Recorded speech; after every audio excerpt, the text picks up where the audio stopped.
Loch Maree has a unique distinction. It's the largest freshwater loch north of the Great Glen. Maree, though, why Maree? It sounds a very feminine name. In fact, it's called after a saint called Saint Milrua. Maruig in Gaelic, and the name became corrupted to Maree. That's its explanation, but the loch is actually called after an island, a very special island, a very hard one to get to. Sailing is not always easy, and that's where I'm going. My first problem was to get a boat. Peter MacDonald, who has the fishing rights in the loch, was willing to take me, but only if I had permission to land on the island from the landowner, Mr. John Mackenzie. All the islands of Loch Maree are sites of special scientific importance under the management of the Nature Conservancy Council. Well, that took a couple of days to arrange, and now I feel at peace with the world. To get such a calm day for Loch Maree, it can be gey stormy, and navigation is none too easy. There's a lot of shallows in this loch, which is said to be more like Loch Lomond than any other, due to its general shape, its bonny banks, and archipelago of islands. Well, we're ready to hop out now.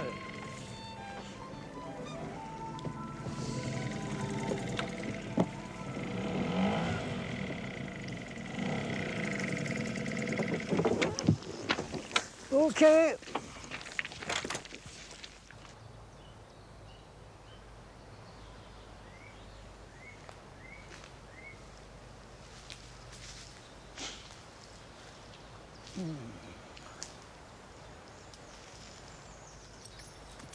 Well, this is the wishing tree. Look at all the coins that are in it. There's one down. Now somebody's put that in for good luck, and I'm going to put one in for good luck as well, because people came to this island to hammer a coin into the tree. I'm putting a 10-pence piece in because this tree has died of copper sickness. Now, I bet there's a lot of valuable coins due to old age in here. They used to come to a holy well, which is now filled in, I believe. They would wish a wish and go away contented.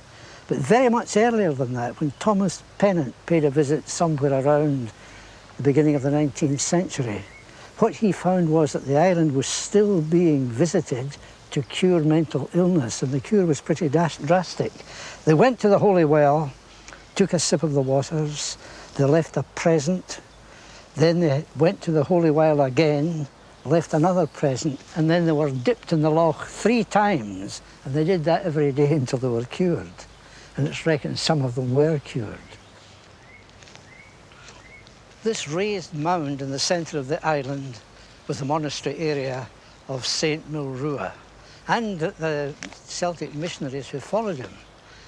It's still being used as a burial ground, although the last burial seemed to have been sometime around the late 1920s. But the 2 stones that everybody seems to remember about this island belong to a Norwegian prince and the daughter of a Celtic chief who married in the 12th century.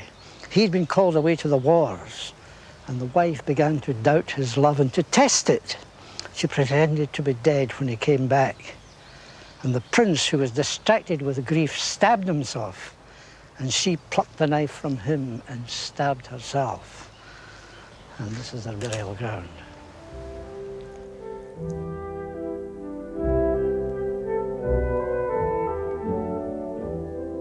The oak tree was sacred to the Druids, and it's said that this island was a Druid worshipping place before St. Milrua came to it.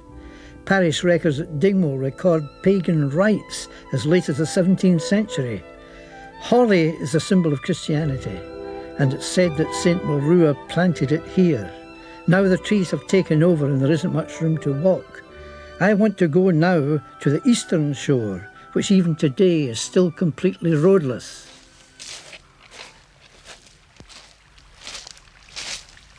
Almost 900 years after the death of St. Milrua, something was to happen that was to change the face of this country, and it happened only 1 mile east of the Holy Island.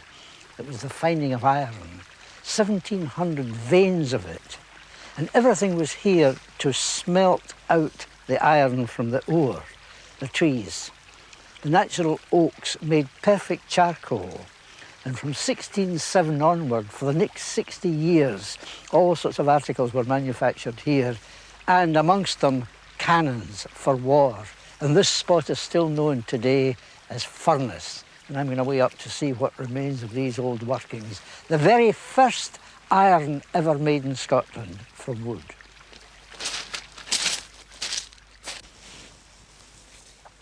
Aye, it's strange to think of the things that were produced. The wrought iron could be hammered immediately into the articles required, but for heavier things, the smelting was done to make pig beds, you know, so that when the molten stuff came out into a mould, it could be taken away in one sheet. And it was easy to get away because at the head of this loch, there's nothing. But at the top end, it gives way to the sea almost immediately. So there was a good export trade. The boats would come in, take it away and bring fresh iron ore when it was expired here. And it must have been a very, very good trade. And the people who were involved in it were mainly called English, even if they came from Fife, because they didn't speak Gaelic. The iron smelting stopped because, to quote the old records, the woods of it were all spent and the lease expired. No wonder the woods were spent, for the oaks were being consumed at a rate of 20 acres daily for fuel. The oak trees have taken their revenge. They've grown up round the foundations of the old building. You would hardly know there was ever a great iron works. Look at the moss covering the old stones, covering the slag as well. But long after it's been forgotten, it'll be remembered because this river is called the Furnace River. The Loch Maree Hotel at Taradale could be called the Mecca for salmon and trout fishermen, who find some of the finest sport in Britain in the exceptionally clear water just out from it. It's a lovely spot. On the 12th day of September 1877, Queen Victoria came to see Loch Maree and the surrounding district, and she stayed 6 nights in the inn over there.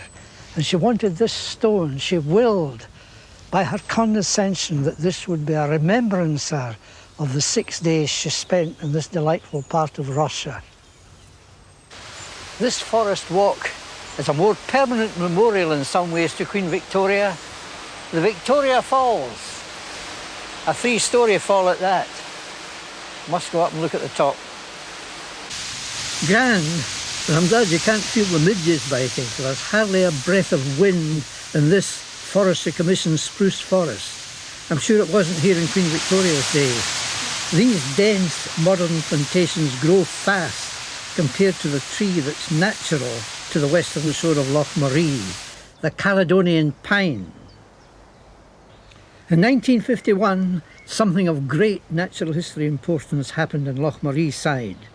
11,000 acres of shore and hill became the Benny National Nature Reserve, the very first reserve to be set up by government. And to make it accessible to the public, 2 fine trails were built so that people could enjoy the scenery and the wildlife. Today, this is the greatest fragment of primeval forest left in Loch Maree side, the wood of the Grey Slope. It was ravaged by the Norsemen in the 10th century, later used by local folk for ordinary living, and then plundered again in 2 world wars. In 1983, the Minister of the European Commission made a presentation to the Nature Conservancy Council for the way it married conservation and recreation, for the building of the mountain trails for the public to enjoy and go away with a deeper understanding of how the forestry programme works. Edwin Cross was an estate worker before he became warden. First of all, we collect the seed, all within the native woodland, from rowan, pine, birch, all the native trees. We then do this, send it off to nursery, which is the rear to 3-year-old. We then plant them out in commercial type planting, but doing it as naturally as possible and as kindly as possible so that it fits into the countryside. They then hopefully grow into at least semi-natural woodland that we hope will recreate part of what we've got here in maybe 100 to 200 years' time. The cairn here is no ordinary one.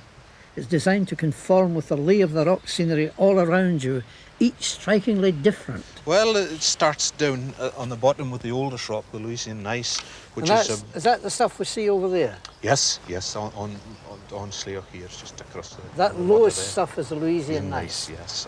And then this stuff. This stuff is the Torridonian sandstone, about 100,000 years old, million years old. And then we have the quartzite here with the pipe rock, which is old fossil castings. Oh, of these are worms. fossil castings? Fossil castings, yes. These were probably about the oldest fossils that we have, certainly in Britain, if not in the world. And you find that right in the tops of the highest Yes, hills. This is the youngest rock. in the quartzite, yes. Oldest in the bottom, Yes, second oldest in the second, middle, and the youngest on the top. Yes. And right below us here, out of sight at the moment, that Kinlochew opens up what geologists call the oldest glen in the world. Yes, round into Glentoran. Well, that's where I'm going now. Think of the age of these rocks. The youngest of them, 600 million years old, yet only half the age of the oldest. And round the corner is where they reach their most spectacular form, quite different from anything here in this lush corner amongst the old trees.